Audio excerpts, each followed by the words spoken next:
turanesherejwe kandi mu gihe gito tuzajyayo, kandi mu gihe gito tuzajyayo.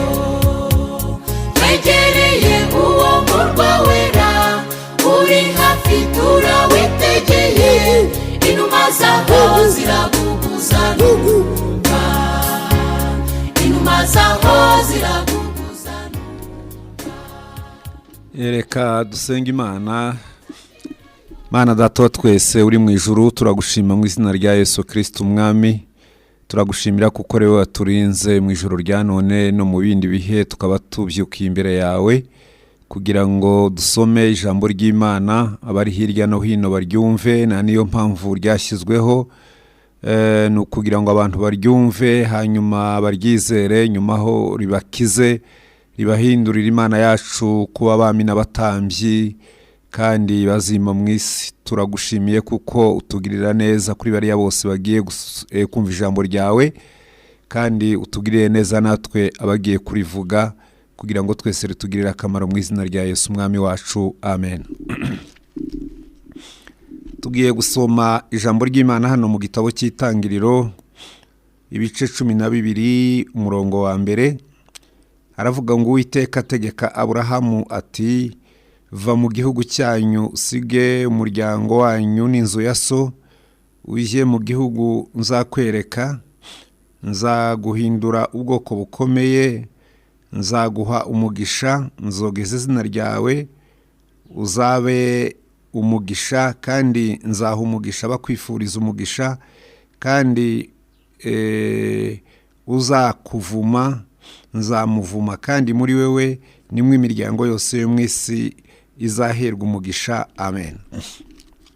Dusome mu gitabo cyo Kuva igice cya 3 umurongo wa 7. Haravuga ngo Uwiteka aramubwira ati, nukuri mbonye kubabara k'ubwoko bwanje buri mu Egiputa, numvise gutaka batakishwa n'ababakoresha uburetwa, kuko nzi imibabaro yabo, kandi namanuwe no kubakiza, mbakure mu maboko y'Abanyegiputa, mbakure muri icyo gihugu, mbajyane mu gihugu cyiza kigari cy'amata n'ubuki, amen. Reka dusome hano mu gitabo cy'Ibyahishuwe igice cya 21 umurongo wa mbere. Haravuga ngo mbona ijuru rishya n'isi nshya, kuko ijuru rya mbere n'isi ya mbere byari byashize, n'inyanja yari itakiriho. Mbona ururembo rwera Yerusalemu nshya rumanuka ruva mu ijuru ku Mana, rwiteguwe nk'uko umugeni arimbishirizwa umugabo we. Numva ijwi rirenga rivuye kuri ya ntebe rivuga riti, dore ihema ry'Imana riri hamwe n'abantu, kandi izaturana nabo, nabo bazaba abantu bayo, kandi Imana ubwayo izabana nabo, iba Imana yabo. Izahanagura amarira yose ku maso yabo, kandi urupfu ntiruzabaho ukundi, kandi umuborogo cyangwa gutaka cyangwa kuribwa ntibizabaho ukundi, kuko ibya mbere bishize. Yicara kuri ya ntebe iravuga iti, dore byose ndabihindura bishya, kandi iti andika, kuko ayo magambo ari ayo kwizerwa n'ay'ukuri. Kandi iti birarangiye, nije Arufa na Omega, itangiriro n'iherezo. Ufite inyota nzamuhera ubuntu kunywa ku isoko y'amazi y'ubugingo, unesha azaragwa byose, nanjye nzaba Imana ye, nawe azaba umwana wanjye, amen. Imana ishimwe cyane. Numvise ijambo Imana yashyize mu mutima wanjye mu gitondo cya none, ni ukugira ngo twibukanye ineza y'Imana n'urukundo ikunda abantu itabitewe n'imirimo bakoze.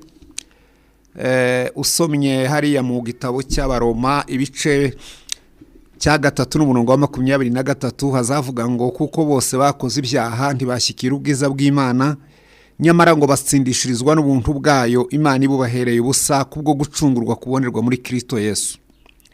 Aha tuhasanga umuco wa kamere w'Imana w'urukundo no kugira neza kwayo n'ubuntu bwayo butangaje. Hariho umuririmbyi wavuze ngo ubuntu bw'Imana buntangaje nibwo bwankuyeho imigozi, ngo ese byavuye kuki harya? Aravuga ngo byavuye ku gushaka kw'Imana yonyine yambohoye. Turasanga abakurambere bacu ari we sogokuruza wo kwizera witwa Aburahamu, nawe yavutse nk'abandi, yari afite abavandimwe biwe, yari afite papa wiwe na nyina, kandi yavukiye mu banyabyaha, nawe arabikora kuko hariho aho ijambo ry'Imana rivuga ngo yacuruzaga ibigirwamana, byerekana ngo utaramenya Imana wese akorera ibigirwamana. Ariko bukeye ntawamubwirije ubutumwa, uhereye mu gihe cya Nowa ukageza ku munara w'Ibabeli. Icyo gihe Imana yari isa naho yibagiranye mu mitima y'abantu. Yego bakoraga ubushakashatsi mu buryo bw'ubwenge bwabo, ariko mu Bakorinto biravuga ngo ubwenge bw'Imana bwategetse ko ab'isi badaheshwa kumenya Imana n'ubwenge bw'isi, ngo ahubwo Imana yategetse ko bayimenyeshwa n'ubupfu bw'ibibwirizwa byayo. Imana rero iramanuka iriyigisha igihe cyo muri munara w'Ibabeli hariya mu gihugu cy'Ishinari. Sanga umugabo witwa Aburahamu aracuruza ibigirwamana. Kubera urukundo rwayo iramuhamagara, iramubwira ngo Aburahamu, Aburahamu, va mu gihugu cyanyu, usiga umuryango wawe n'inzu ya so, ujye mu gihugu nzakwereka. Iri jambo cyane umutwe w'ijambo nuko Imana yaduteguriye igihugu. Ujye mu gihugu nzakwereka, nugera muri icyo gihugu nzaguhindura ubwoko bukomeye. Ubu bwoko bukomeye buranditse mu gitabo cya Petero, bikavuga ngo namwe muri ubwoko bwatoranyijwe, abatambyi b'ubwami, ishyanga ryera, abantu Imana yaronse ngo mwamamaze ishimwe ry'abahamagaye. Umuririmbyi w'indirimbo z'agakiza ku nomero ya 5 haravuga ngo mu magana menshi y'abanyabyaha yarantoranije ngo mbe inshuti ye, ngo narabohowe ndamuririmbira, noneho ngo zaburi nyishima umutima wanjye. Wewe unkurikirana kugira ngo tuvugane ijambo ry'Imana, wibuka huri ukuntu wahamagawe nuko watoranyijwe mu magana menshi y'abanyabyaha ibihumbi. Aburahamu yasize abiwabo, ba Nahori, bande bose, abantu bose bari inshuti ze kandi barabavandimwe, ndetse niwe wari n'inshike atarabyaye, ariko abo bandi bose bari bafite imitungo baranabyaye, ariko Imana ntiyabahamagara. Usomye mu Baroma haravuga ngo ab'Imana yamenye kera yabatoranyirije kera kubashushanya n'ishusho y'umwana wayo, ngo kugira ngo abifura muri bene se benshi, ngo abo yatoranije yarabahamagaye, kandi abo yahamagaye yarabatsindishirije, nabo yatsindishirije yabahaye ubwiza. Imana ishimwe kubera urukundo rwayo n'ubuntu bwayo. Haleluya. Yarantoranije ngo mbe inshuti ye, narabohowe ndamuririmbira, zaburi nyishima umutima wanjye. Muri iki gitondo cya none nta yindi mpamvu ituma tumarana, nta yindi mpamvu ituma duharanira gutanguranwa aho dukwiriye kujya, nuko tugenda dukurikiye umuhamagaro w'Imana.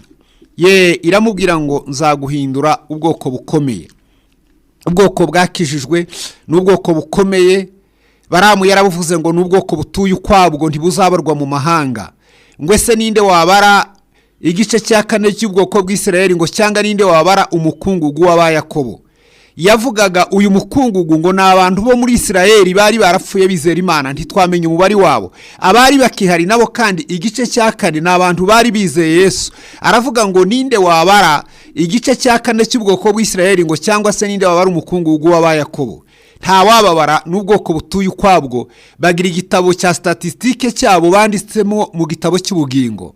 Haleluya. Ntabwo banditse mu gitabo cy'isi, ahubwo banditse mu gitabo cy'ubugingo. N'umuririmbyi yaravuze ngo ubwo azaza ahamagara amazina yabe bose mu gitabo cy'ubugingo, ngo nziko yuko nzumva izina ryanjye nkitaba. Imana imuhindura ubwoko kandi ibutuza mu isi. Nasomye no muri Yohana ndatangara. Yesu asabira abigishwa biwe 17, yabwiye Imana ngo aba bantu Mana barabawe urabampa, hanyuma nanjye mbabwiriza izina ryawe kandi barakwizera. None ndabasabira, sinsaba ngo bamaze kukwizera ngo ab'isi barabanga kuko batakira ab'isi, ariko ndagusaba, sinsabye ngo bakure mu isi, ariko ndabasabira ngo ubarinde umubi. Imana ishimwe. Haleluya. Yesu yaradusabiye. Yesu yadukoreye ubwishingizi bukomeye, kuko biravuga ngo abafashe mu kuboko kwe ntawabavuvunura. Imana yamuduhaye iraruta bose. Nagiye nsoma isuzuma rya Yesu hariya mu gitabo cyahishuwe ari mu matorero yiwe yo muri Aziya ntoya. Yaravuze ngo yagenzagenze mu matorero 7 yo muri Aziya, ngo kandi yagiye afashe mu inyenyeri 7, byerekana ngo naba pastori bayo matorero ngo bari mu bwishingizi bw'Imana, bahamagawe n'Imana, barinzwe n'Imana, kubwo gukiranuka bandiwe agakiza kiteguwe kuzahishurwa mu minsi y'imperuka. Imana imubwira ko izamuhindura ubwoko bukomeye. Imana ikamuha umugisha. Imana abamwifuriza umugisha ikabaha umugisha, n'abamuvuma ikabavuma. Kandi Imana yongera kuvuga ngo ni jyewe uzogeza izina ryawe. Haleluya. Mu gitabo biza bivuga ngo uwo wiyogeza si ushimwa, ngo keretse umuntu Imana yogeza. Imana niyo izivuga izina ryawe, kandi rivuga mu isi ikarivuga no mu ijuru. Yigeze kurivuga umunsi umwe abamarayika bayishengereye, iravuga ngo ariko mwebwe mwiriwe, ibaza Satani atariko wiriwe hehe mu isi no kwizenguruka, wabonye umukiranutsi wanje Yobu kuko akiranuka iminsi yose. Haleluya. Imbere y'Imana, kandi ngo akirinda ibibi. Hano mu isi abakiranutsi barazwi, no mu ijuru abakiranutsi barazwi kandi baravugwa. Mu gitabo cya Maraki biravuga ngo abubaho Uwiteka baraganiraga, Imana igatega amatwi, igitabo cy'urwibutso kikazanwa kikandikirwa imbere y'Imana ngo yabagenda bubaha Imana. Byenda wewe watekereza uti mu Rwanda nta banzi, yego barakuzi, niyo banakumenya nta nicyo bakumarira, ariko cyane cyane turashaka kumenyekana muri kiriya gihugu cyo mu ijuru tuzabamwo iteka ryose. Imana ishimwe. Haleluya. Nzogeza izina ryawe, kandi nzaguha umugisha, nzaguhindura ubwoko bukomeye. Ubwo bwoko bukomeye nta bundi ni ubwoko bwakijijwe n'Uwiteka, n'ubwoko bwahamagawe n'Imana. Nibwo bwoko bukomeye tuvuga hano muri Bibiliya, ubwoko bwatoranyijwe, ubwoko bwababariwe ibicumuro byabo. Biravuga ngo hahirwa umuntu wababariwe ibicumuro bye, ibyaha bye bigatwikirwa, kandi ngo hahirwa umuntu Uwiteka atabaraho gukiranirwa. Abo ngabo n'ubwoko bukomeye kandi n'ubwoko bw'Imana. Hirya dusanga Isirayeli, Aburahamu yaragiye agenda i Kanani, agera mu gihugu Imana yasezeranije, ariko bukeye ku mwuzukuru we Yakobo baragenda barasuhuka igihe cya Yosefu bajya mu Giputa, nanone bakira ubwoko bw'Imana. Muri icyo Giputa Imana yabarengeyeyo imyaka 400, ari nta muntu bakoraho baguwe neza. Nasonye Bibiliya yanje iravuga ngo hajyaga haba umwijima mu Giputa, ariko ngo ahantu bari batuye i Gosheni ngo izuba ryarakaga cyane, ariko mu bandi bari mu mwijima. Byerekana ngo izuba ry'ubuntu riramurikira bizera, kandi rikabakira aho baba bari hose. Waba uri mu iduka, waba uri mu nzira, waba uri mu rusengero, waba uri mu nzu yawe. Biravuga ngo Yesu ni izuba kandi n'umucyo w'isi, kandi ngo n'umudugudu wubatse mu mpinga y'umusozi ntubasha kwihisha.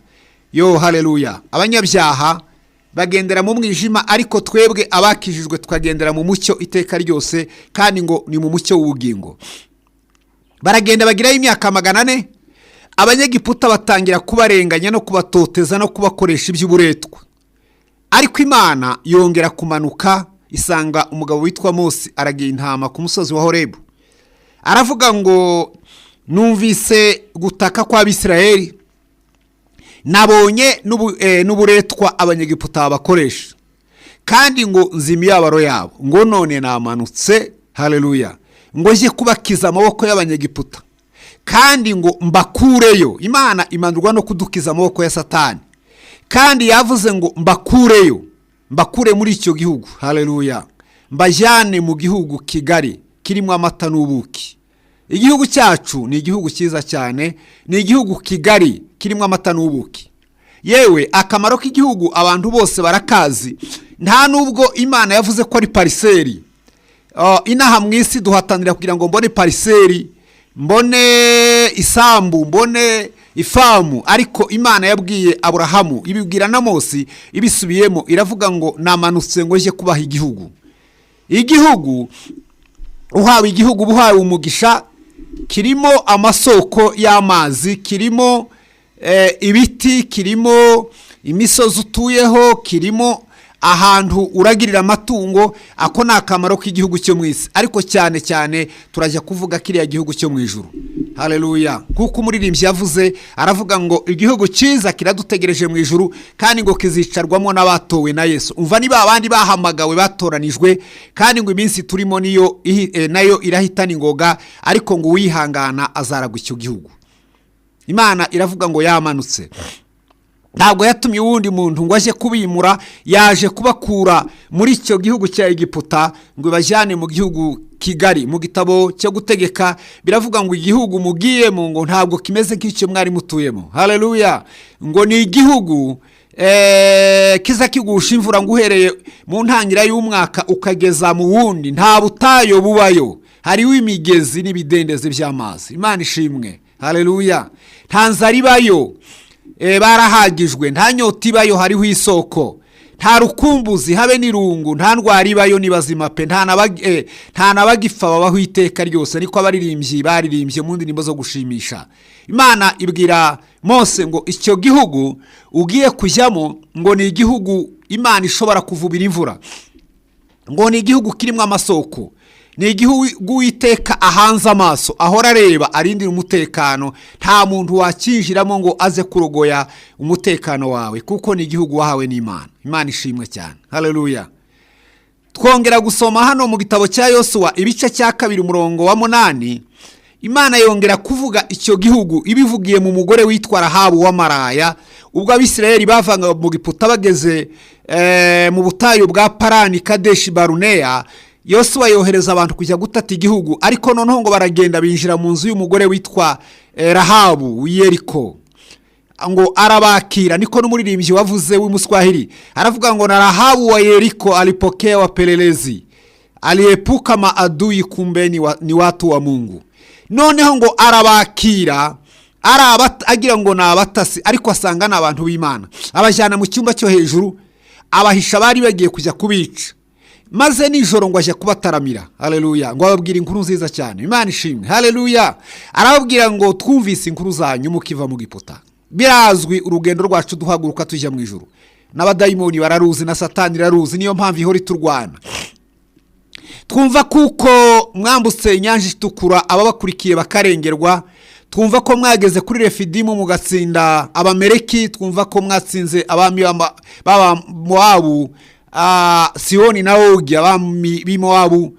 Twumva ko mwegereye hano iwacu. Aravuga ngo nukuri mwadukuye umutima, ngo nta mugabo ukigira umutima muri iki gihugu. Haleluya! Haleluya! Biravuga ngo inkuru zacu ni habari za neema za kupasha pande zote, ni habari za kutisha. Niko ni ijambo ry'Imana ryanditse mu gitabo cy'ibyakozwe n'intumwa. Biravuga ngo ba bantu bubitse ibihugu bageze nini wacu. Ni inkuru zacu iyo turi kumwe na Yesu zirumvikana.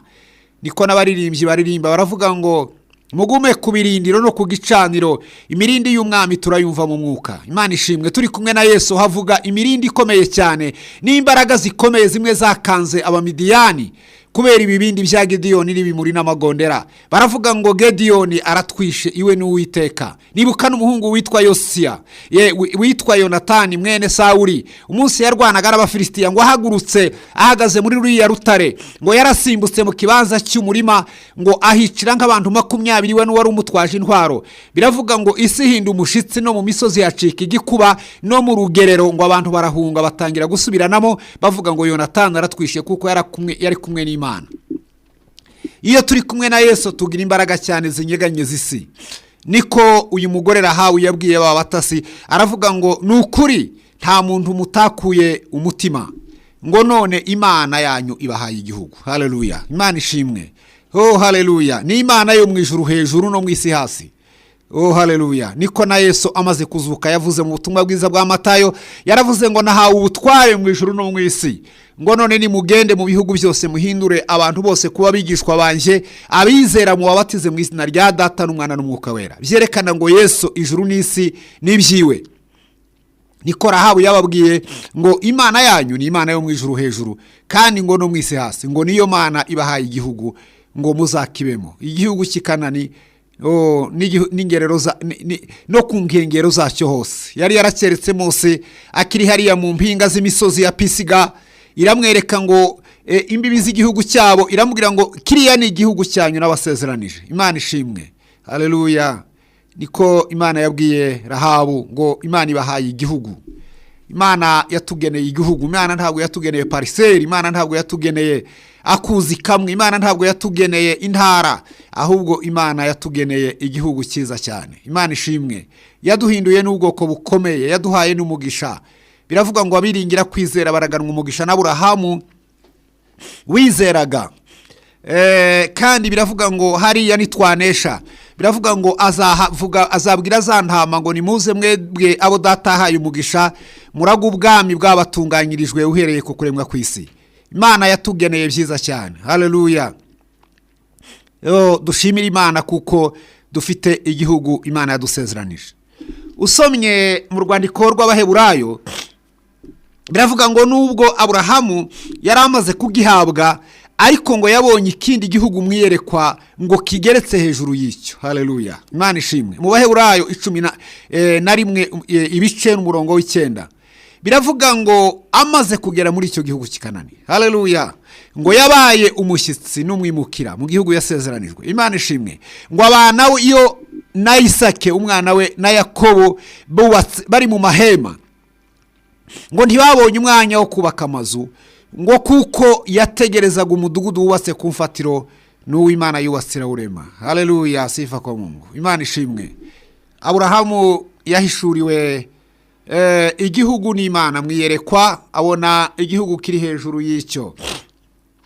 Hari abantu bishimira isi cyane, ariko Paulo yaranditse mu Bafilipi aravuga ngo hari abantu bagenda ukundi ngo abona babwiye kenshi ndira abo ngo nabanzi b'umusaraba. Haleluya. Biratana biteye isoni, bahoza umutima ku by'isi. Nyamara ngo twebweho iwacu ni mu ijuru, niho dutegereje umukiza ko azava. Niwe mwami wacu Yesu Kristo uzahindura imibiri yo gucishwa bugufi kwacu akayishushanya n'umubiri w'ubwiza bwe, kuko afite imbaraga zo kumubashisha kwigandurira byose. Imana ishimwe. Haleluya. Sifa kwa Mungu. Turagushimira Yesu, ugira neza, waduteguriye igihugu. Imana ishimwe. Yaduteguriye gakondo mu bwami bwo mu ijuru. Hariya hirya biravuga ngo tuzabona umurage utabasha kubora cyangwa kwandura, ngo twabikiwe mu ijuru. N'ahandi biravuga ngo kubw'uwo toranyirijwe wa murage tubiheshejwe n'Imana kera. Ntabwo ari impanuka, ntabwo ari ukugiharanira ukundi, ariko n'ukwizera Imana, n'ugukiranuka kuzatuma turagwa kiriya gihugu cyo mu ijuru. Tubonye amagambo atatu Imana yimura Aburahamu imukura muri Uri w'Abakarudayo imusezeranya igihugu cyiza. Dusanze yarasuhutse kubuzukuru be, hanyuma ikongera kubimura basubiza i Kanani. Hanyuma dusanze na Rahabu ababwiye ngo nukuri Imana ibahaye igihugu. Haleluya. Turashimira Imana cyane. Muri iki gitondo cyanone numva ntavuga amagambo menshi, numva nezerewe n'igihugu Imana yansezeranije.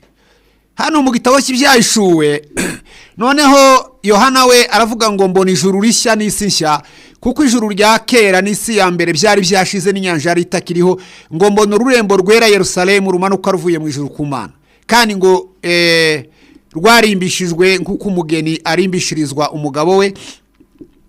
Ngo numva ijwi rirenga rivuye kuri ya ntebe rivuga ngo noneho ihema ry'Imana riri hamwe n'abantu. Imana igiye guturana nabo, kandi ngo Imana yabo muri iki gihugu turimo dusenga Imana ngo nizibane natwe, ariko uwo munsi umwe izaba umuturanyi wacu, natwe tuzaba abantu bayo.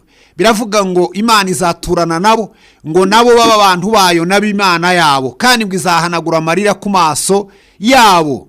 Noneho avuga ibi hano muri iyi si, aravuga ngo urupfu ntiruzabaho ukundi muri icyo gihugu cy'Ikanani. Muri iki gihugu dutuyemo cy'u Rwanda, no muri Afurika no muri Amerika, urasanga hose hariho imva, hariho abapfakazi, hariho imfubyi, hariho amarira, hariho indwara, hariho gupfusha no kubabara. Ariko Yohana yaravuze ngo muri kino no kiri hejuru y'icyo. Haleluya. Yaravuze ngo urupfu ntiruzabaho kundi, cyangwa gutaka no kuribwa, ngo kuko ibyambere bishize. Yicara kuri ya ntebe iravuga ngo byose ndabihindura bishya, ngo dore ni njyewe Alpha na Omega, itangiriro n'iherezo. Biravuga ngo ufite inyota nzamuhera ubuntu kunywa ku isoko y'amazi y'ubugingo, kandi unesha azaragwa byose. Azaragwa. Hari abantu benshi bagenda bigisha bakavuga ngo nitugera mu ijuru ngo bamwe bazaba bakene, ariko nje nasomye Bibiliya yanjye ivuga ngo unesha ibimugerageza azaragwa byose. Imana izaba Imana ye, nawe abe umwana wayo. Umwana w'umwami aragwa iby'ubwami, umwana w'umuperezida nawe aragwa ibya perezida, umwana w'Imana aragwa iby'Imana kubera kuko ari umwana ufite umubyeyi ukomeye cyane. Unesha azaragwa byose, nta na kimwe gisigaye, ntacyo tuzahezwaho, kandi ngo Imana izaba Imana yacu natwe tube abana bayo. Haleluya. Muri Yerusalemu yo mu ijuru hariho umurage wawe, hariho n'umurage wanje utabasha kubora, utabasha kwandura, uwo natwe twabikiwe mu ijuru. Oh haleluya. None ndagerageza kukubaza, navuze ko ntari buvuga amagambo menshi, numvise iki gihugu kinzamo, ngize iminsi nkireba ngitekereza, nkabona hariho ibyo abantu batazi. Ndashaka kukubwira neza aho waba uri hose ko ugomba gutekereza igihugu cyawe ni ikihe. Umuririmbyi w'indirimbo ya400 yaravuze gushimisha, yaravuze ngo twebwe abasiganirwa aho dutegekwa, ngo twitegeye ururembo tuza gutahamwo. Aravuga ngo urwo rurembo rwera n'ibirimo byose ngo byubatswe n'izahabu ngo zirabagirana. Haleluya. Igihugu cyubatswe n'izahabu, Imana ishimwe. Haleluya. Igihugu cyubatswe n'Imana kandi kikubakwa mu izahabu zirabagirana. Ntabwo cyubatswe na rukarakara, ntabwo cyubatswe n'amatafari ahiye cyangwa burokisima, ahubwo cyubatswe gisigirirwa izahabu nziza. Igihugu cyiza cyane kandi kirimo amazu meza, Imana ishimwe. Aravuga ngo reka mbaganirire ibiri muri rwo. Aravuga ngo urupfu ntirubayo, nta no kunanirwa, nta ndwara, nta byago. Haleluya. Ni igihugu cyiza cyane. Hirya aravuga ngo mbese muri izo si zombi niyihuhisemo, iyi si uzashonga ni uzahamamo.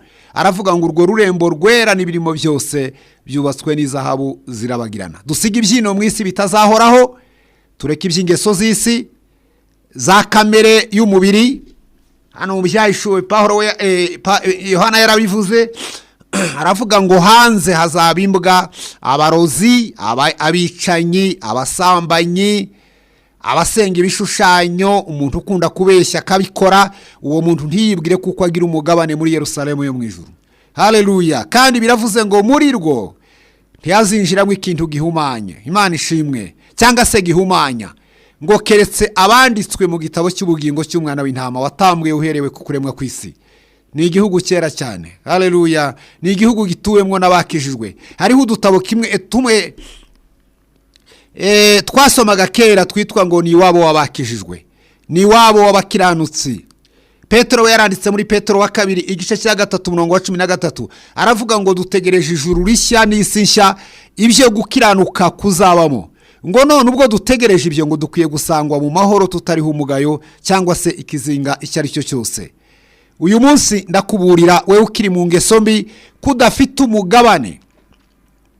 Niba Nehemiya yabwira abanyamahanga aza kubaka inkike za Yerusalemu, barabanjije baramubuza, ariko hanyuma baravuga ngo reka twubakane nawe. Aravuga ngo mwebwe nta mugabane, nta buryo, nta n'urwibutso mugira muri Yerusalemu. Imana ntizibibuka. Haleluya. Biravuga ngo abanga Imana ntibayisenge bazapfa bose be kwibukwa. Nyamara urwo rukundo rw'Imana rutagira akagero, urwidukunda twabari mu isi nirwo rutazashira. Hariho igihugu cyacu bwite, hariho igihugu cyabwiharizwa, hari igihugu tutazasangira n'abanyabyaha, hari igihugu tuzabanamwo n'Imana yacu n'abamarayika.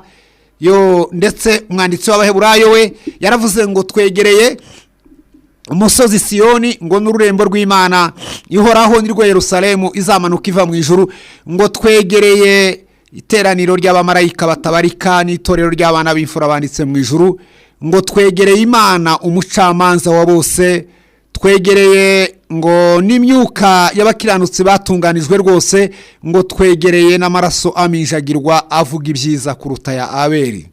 Muswahili yararirimbye aravuga ngo huko karibu ya Yesu mbali ya mambo ya nje, huru na heri rohoni nitafurahi milele. Imana ishimwe cyane. Haleluya. Ndabura ayandi magambo nagerageza kukubwira uyu munsi. Ndashaka kukuratira igihugu cyacu cyiza cyane, igihugu twasezeranijwe n'Imana. Imana ishimwe. Niko mujya munaririmba bivuga ngo hariho indi si nziza cyane twasezeranijwe n'Imana, kandi turayitegereje twizeye. Reka mbabwire ko kuyimukiramwo tutazagenda mu ndege cyangwa se mu byuma byacuzwe n'abantu ngo tugire impanuka.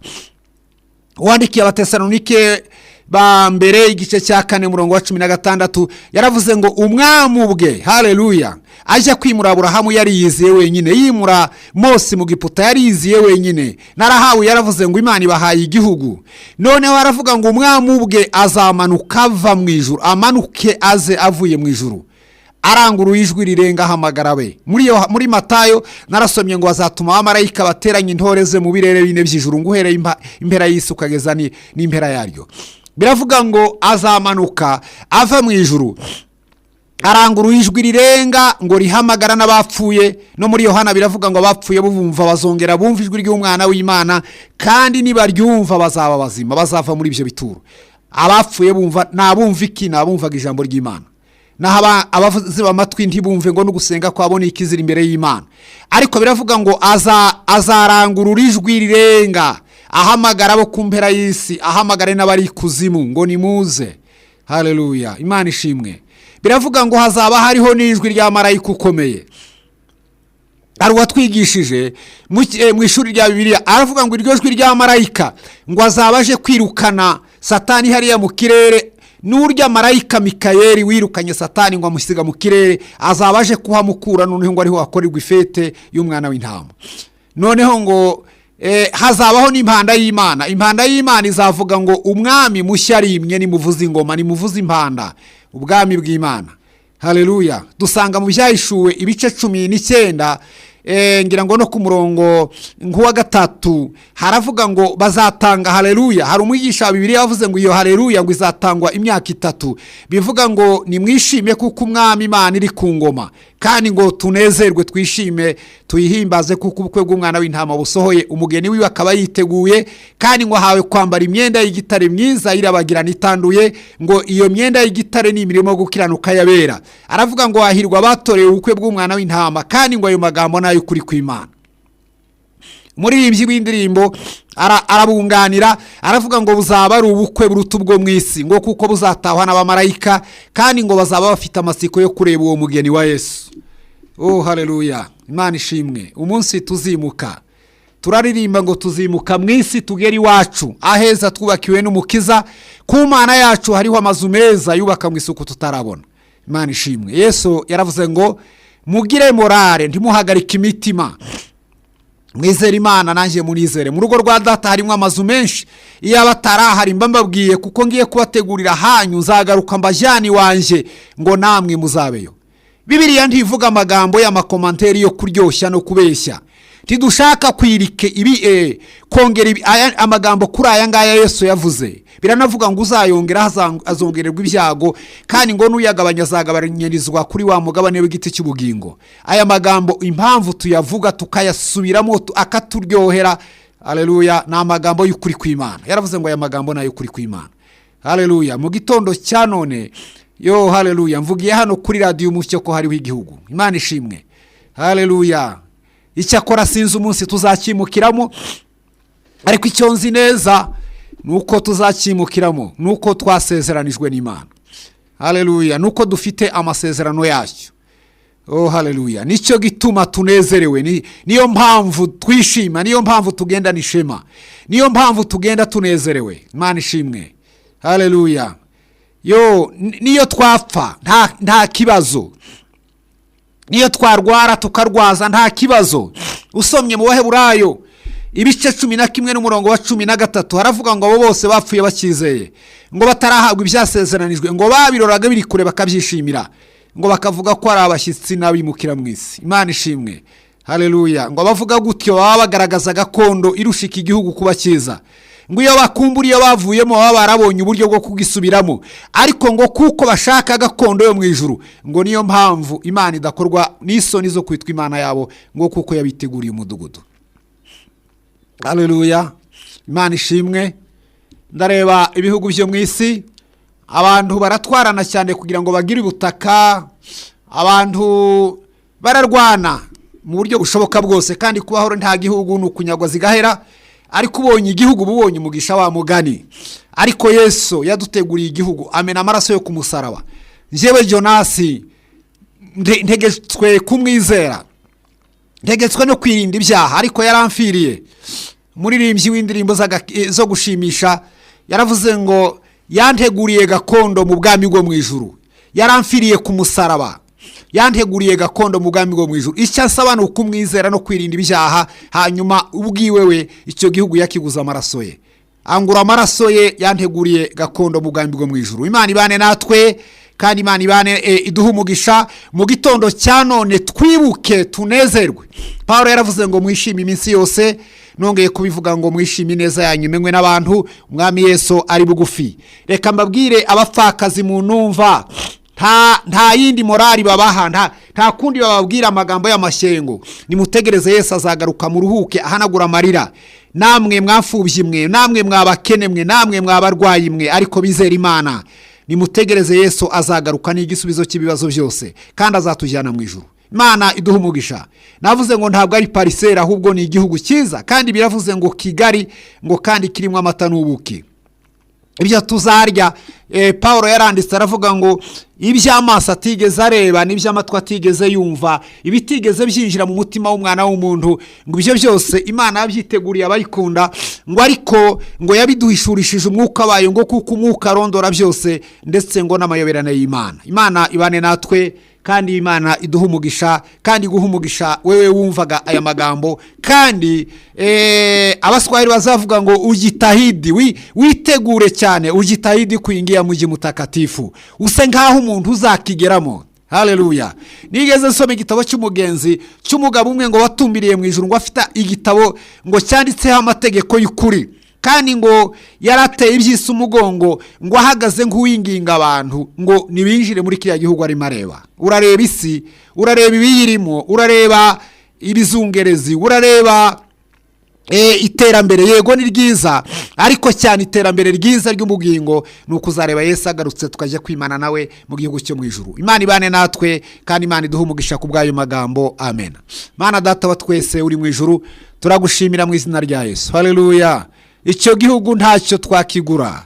Pawulo yaravuze ngo Imana yantoranije nkiri mu nda ya mama, impamagara guhamagara kwera itabitewe n'imirimo yo nakoze. Haleluya. Ntibyavuye ku mirimo, ntibyavuye ku gushaka kwacu, byavuye ku Mana. Twakijwe n'ubuntu, ntibyavuye kuri twe, ngo ntibyavuye no ku mirimo myiza. Biravuga ngo kuko turabo yaremye, Imana ituremeye imirimo myiza muri Kristo Yesu, iyi Imana yiteguye kera kugira ngo tuyigenderemo. Haleluya. Turagushimira ko waduteguriye igihugu, turagushimira ko waduteguriye gakondo yacu mu gihugu cyo mu ijuru. Haleluya. Turagushimira ko waduteguriye ibyo tuzabamwo. Biravuze ngo unesha azaragwa byose.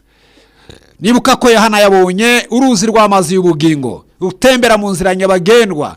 Ntabwo tuzabura amazi. Abona n'igiti cy'ubugingo cyera imbuto z'uburyo bumwe uko ukwezi gutashye. Ibibabi byacyo ngo byari ibyo gukiza amahanga, nta muvumo uzabaho kundi, ahubwo intebe y'Imana n'umwana w'intama bizaba muri urwo rurembo. Haleluya. Haleluya. Haleluya. Kandi biravuga ngo amahanga azazana y'ubwiza n'icyubahiro. Yo haleluya. By'abami bo mu isi, abazagera muri urwo rurembo bazaba bafite ubwiza n'icyubahiro ngo bivuye ku Mana. Turagushimira kuko dusindishiriza ukaturinda umubi kugira ngo tuzinjire muri kiriya gihugu cyo mu ijuru. Mana data wa twese mu izina rya Yesu umwami n'umukiza wacu. Amen. Mana ishimwe cyane. Turasoje. Mwari kumwe na Pastor Musabwa Jonas uturuka ADEPR Kacyiru.